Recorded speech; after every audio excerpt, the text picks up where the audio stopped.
മസാലയാണ് ഉണ്ടാക്കുന്നത്. ഓണത്തിന് പറ്റിയൊരു വിഭവമാണ്. അപ്പോൾ അതിന് വേണ്ടിയിട്ട് ആദ്യം തന്നെ നമ്മൾ ചേന വേവിക്കണം. ചേന കുക്കറിലേക്ക് ഇടുകയാണ്. ഇതൊരു 250 ഗ്രാം ചേന ഉണ്ടാവും. ഇതിങ്ങനെ സ്ക്വയർ പീസായിട്ട് വെട്ടുക. ഇതിലേക്ക് കുരുമുളക്, മല്ലി, പട്ട, ഗ്രാമ്പു, ഏലക്ക. ഇത് കുറച്ച് കഴിഞ്ഞിട്ട് ഇട്ടാൽ മതി. ഇതൊന്ന് വയ്യാതിരിക്കുക. മസാല റെഡി ആയിരിക്കുകയാണ്. ഇത് ഇനി ഒന്ന് ചൂടാറിയതിന് ശേഷം പൊടിച്ചെടുക്കാം. അപ്പോൾ നമുക്കിനി ഉണ്ടാക്കാൻ തുടങ്ങാം. ആദ്യം തന്നെ കുറച്ച് ഓയിൽ ഒഴിക്കുക. ഓയിൽ എന്ന് പറഞ്ഞു കഴിഞ്ഞാൽ വെളിച്ചെണ്ണ മാത്രമാണ് ഇതിൽ കൂടുതൽ ഉപയോഗിക്കാൻ പാടുള്ളൂ.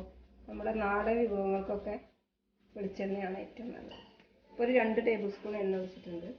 അതിലേക്ക് കുറച്ച് കടുക്. എണ്ണ ചൂടാവുമ്പോൾ ഒരു 2 ടീസ്പൂൺ കടുക് ഇടുക. ഇനി അതൊന്ന് പൊട്ടട്ടെ. പൊട്ടി കഴിയുമ്പോൾ നമുക്ക് കറിവേപ്പില ഇടാം.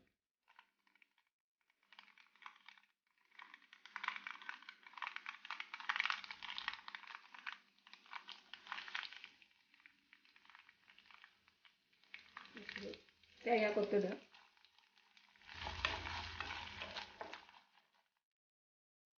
സവാള,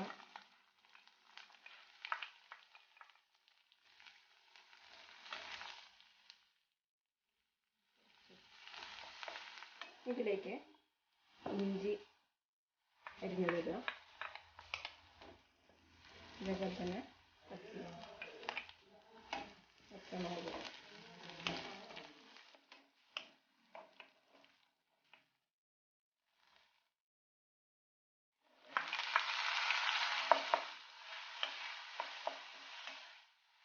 ഇതിലേക്ക് നമ്മൾ പൊടിച്ച് വെച്ച മസാല.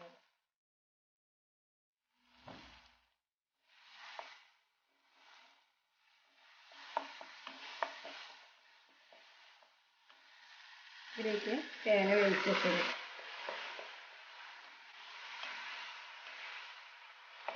ചേന കൊണ്ടുള്ള മസാല റെഡി ആയിരിക്കുകയാണ്. ഇനി ഇതൊന്ന് നമുക്ക് വേറൊരു പാത്രത്തേക്ക് സെർവ് ചെയ്യാം.